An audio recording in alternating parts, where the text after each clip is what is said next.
Bismillahirrahmanirrahim. Assalamualaikum warahmatullahi wabarakatuh.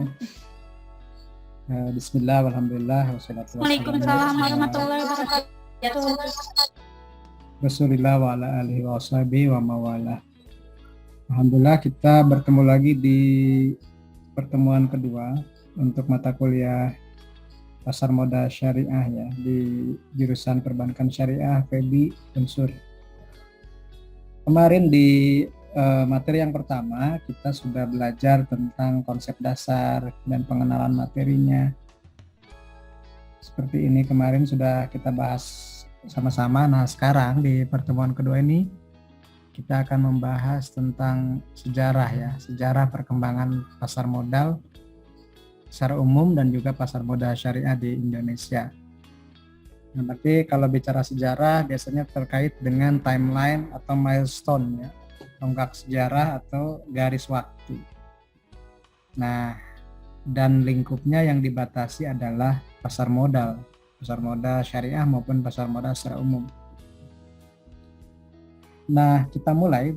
Kemarin di pertemuan pertama itu kita belajar tentang konsep dasar pasar modal itu sendiri, di mana dalam konteks Islam atau dalam konteks fikih, investasi di pasar modal itu termasuk ke dalam fikih muamalah. Kenapa disebut fikih muamalah? Karena mengatur hubungan horizontal antara sesama manusia, bukan vertikal atau ibadah yang sifatnya hubungan manusia dengan Sang Pencipta atau Allah Subhanahu wa taala.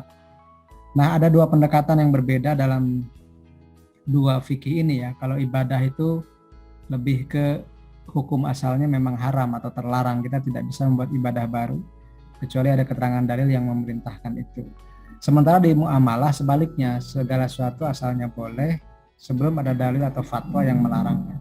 Nah, konsep pasar modal secara umum itu ketika dikaitkan dengan kegiatan syariahnya, maka termasuk ke dalam domain fikih muamalah yang al-aslu fil asya' al-ibahah hatta yadulla dalil ala tahrim gitu. Hukum asalnya boleh sampai ada dalil yang melarangnya. Kemudian juga kita mengenal pasar modal syariah kemarin adalah pasar modal syariah. Berarti ada tiga kata yang harus kalian pahami dulu ya. Yang Anda harus pahami adalah pasar itu seperti apa, kemudian modal itu apa, dan syariah itu seperti apa. Nah, simpelnya atau sederhananya ketika bicara pasar modal syariah berarti pasar ada transaksi jual beli, ada penjual, ada pembeli, ada akad di situ. Kemudian barang yang diperdagangkannya dalam hal ini adalah modal atau kepemilikan, apakah itu sifatnya saham ataupun obligasi atau sukuk. Kemudian syariah, berarti syariah itu prinsip dasar yang dipergunakan dalam mekanisme transaksi dan juga objek dari transaksinya adalah berdasarkan syariah. Pembedaannya lebih kepada prinsip yang digunakan ketika melakukan transaksi dan juga dari instrumen investasinya. Nah, di pertemuan kali ini kita akan bicara tentang sejarahnya pasar modal Indonesia. Ada temuan menarik dari Harian Merdeka di tahun 2013 itu menyebutkan bahwa pasar modal Indonesia adalah pasar modal tertua di Asia. Jadi usianya sudah, kalau sekarang sudah 44 tahun ya, karena difungsikannya kembali pasar modal Indonesia itu tahun 77 dengan ditandai dengan, kalau di sejarah lain nanti Anda bisa baca bahwa diaktifkannya kembali itu dengan saham yang pertama kali tercatat di Bursa Efek Indonesia adalah saham SMCB ya, Semen Cibinong kalau dulu, kemudian ganti nama jadi PT Holcim, dan sekarang menjadi ganti lagi namanya Solusi Bangun Bangsa yang karena dibeli atau dikuasai sebagian besar sahamnya oleh Semen Gresik atau Semen Indonesia. Jadi sekarang SMCB itu menjadi anak usaha BUMN. Dulunya itu bukan, dulunya Semen Cibinong, kemudian jadi Holcim, kemudian sekarang jadi anaknya Semen Indonesia. Nah, karena Indonesia ini sudah ada sejak tahun 77, maka dianggap oleh beberapa peneliti atau beberapa pengamat sebagai bursa efek atau pasar modal tertua di Asia. Sebenarnya dari sejarah ini kita bisa mengambil pelajaran bahwa pasar modal Indonesia itu bukan hal yang baru gitu, bukan sesuatu yang baru di negara ini. Tapi sayangnya orang Indonesianya sendiri belum memanfaatkan itu sebagai salah satu instrumen yang menguntungkan. Justru setiap tahun kebanyakan dividen atau capital gain itu dinikmati oleh asing gitu ya. Nah, maka mulai beberapa tahun terakhir saja baru banyak kegiatan atau gerakan untuk literasi keuangan, terutama juga di pasar modal syariah. Nah, temuan menarik lainnya adalah, ini saya kutip dari laman yang otoritatif ya, karena dari Bursa Efek Indonesia. Jadi yang namanya pasar modal atau bursa efek itu sudah ada sejak zaman Belanda, penjajahan Belanda. Tepatnya tahun 1912 di Batavia. Ada temuan riset lain yang menarik adalah bahwa bursa efek tertua di dunia pun itu ada di Belanda, Amsterdam, tahun 1602 kalau tidak salah. Dan itu disponsori atau yang melakukannya, yang mengoperasikannya adalah VOC ya, Verenigd Oost apa C-nya saya lupa. Itu yang kongsi perdagangan kolonial Belanda yang di jajahan-jajahan termasuk di kita di Indonesia ya. Jadi VOC ini pemerintahan kolonial Belanda yang sudah memperkenalkan bursa saham atau bursa efek itu sejak tahun 1600-an. Bayangkan sudah 4 abad lebih gitu. Indonesia itu sudah mengenal saham sejak 4 abad lebih.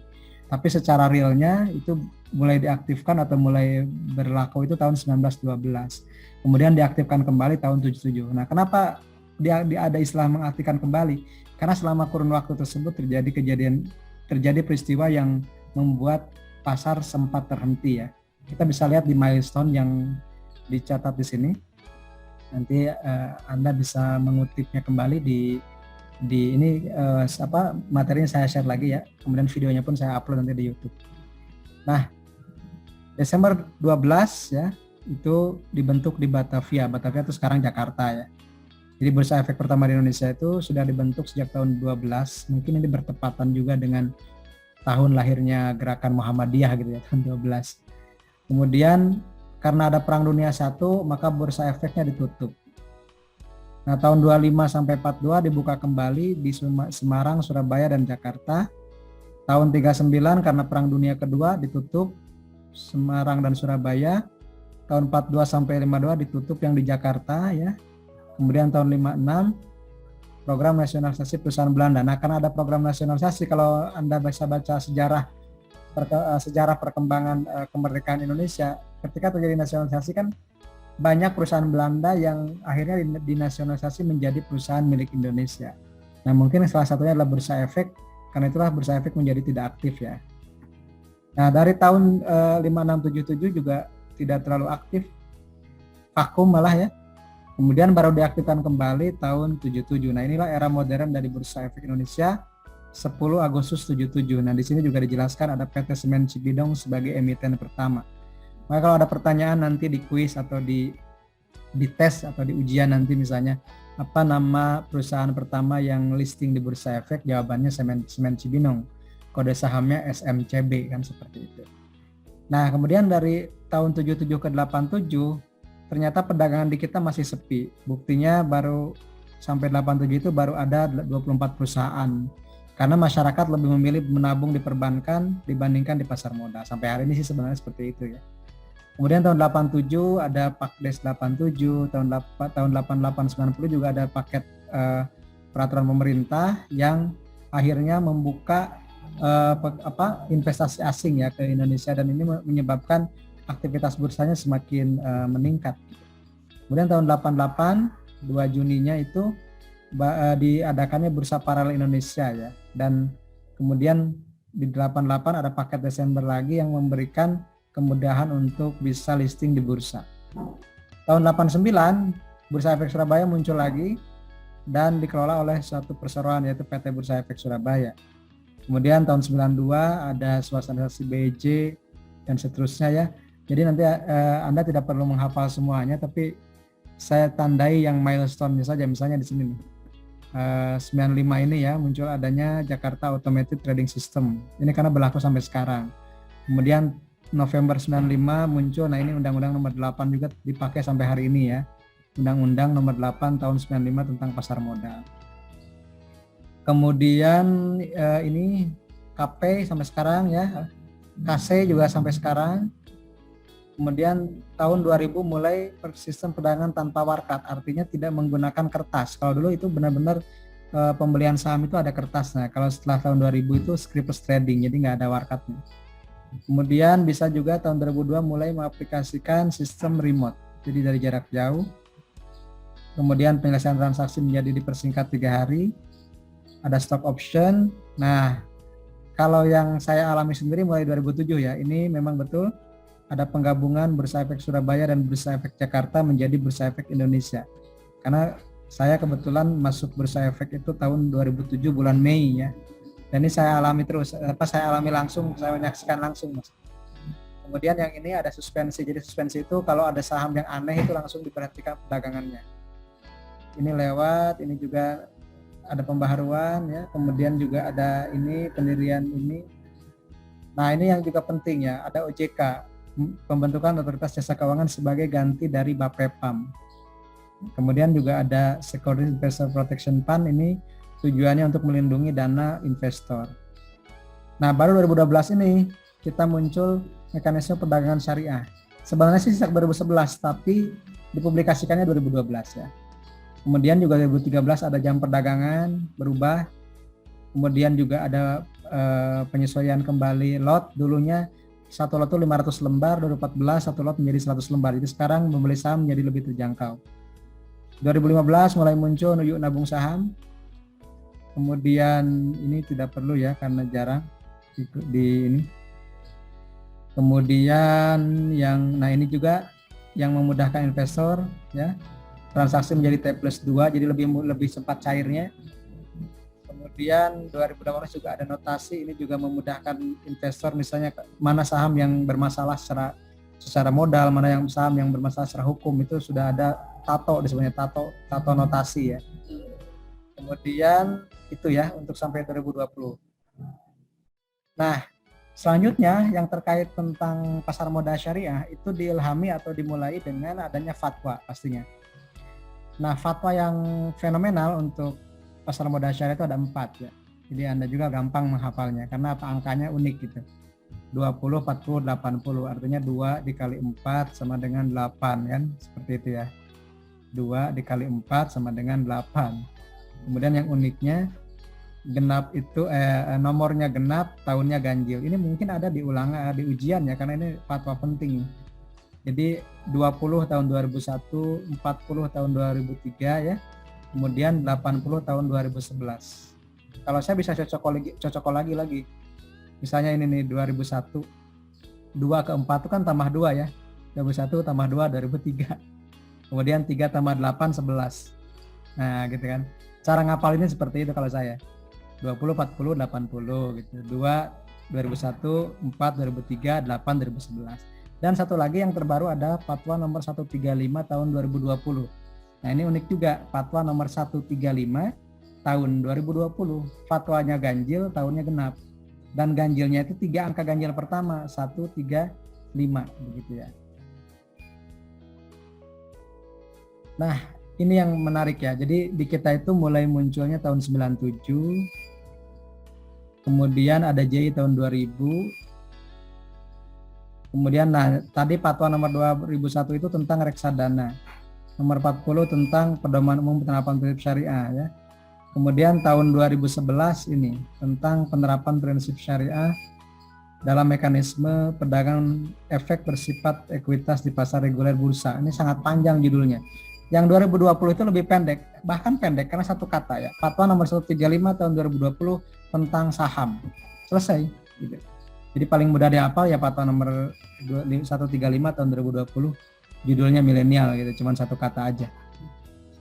Nah, ini juga lebih rincinya ya. Untuk milestone-nya tahun 2013 ada RDN, 2015 ada Galeri Investasi Syariah, 2016 menjadi Best Supporting Islamic Finance, 2017 ada Zakat Saham dan Jakarta Islamic Index 70.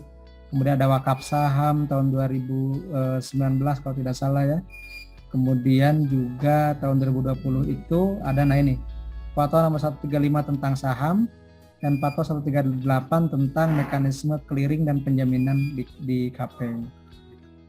Saya kira cukup untuk materi pengantar diskusinya. Jadi di materi di yang kedua ini kita membahas tentang sejarah ya. Jadi kalau sejarah nanti Anda itu cuma perhatikan tahun-tahun pentingnya saja. Jadi saya berikan clue ya, untuk yang pasar modal syariah itu 97, 2000, 2001, 2003, kemudian 2011 ya, kemudian 2007, kemudian 2011, 2013, 2015, nah ini kesininya. Dan yang terbaru adalah pasar modal syariah kita itu mencetak hat-trick ya. Hat-trick itu 3 kali berturut-turut best Islamic capital market in the world. Jadi pasar modal syariah terbaik di dunia 2019, 2020, dan 2021 adalah Bursa Efek Indonesia. Jadi kalau ada orang yang suka ngajakin investasi di luar negeri, saya bilang begitu, kenapa kita invest saham syariah di luar negeri kalau bursa kita adalah terbaik di dunia. Nah, cuma orang juga nggak aware dengan itu. Tapi ya lagi-lagi akhirnya yang memanfaatkan itu adalah orang-orang asing. Jadi kalau teman-teman ingin berjuang untuk mendaulatkan ekonomi Indonesia, ya salah satunya menjadi investor. Ya, kenapa? Karena dengan menjadi investor, kita menjadi pemilik satu perusahaan, imbal hasilnya buat kita, dividennya juga buat kita, bukan buat orang asing ya. Itu mungkin dari saya, mudah-mudahan sedikit memberikan gambaran, dan nanti Anda bisa bertanya, silakan raise hand atau ketik di chat. Terima kasih. Assalamualaikum warahmatullahi wabarakatuh.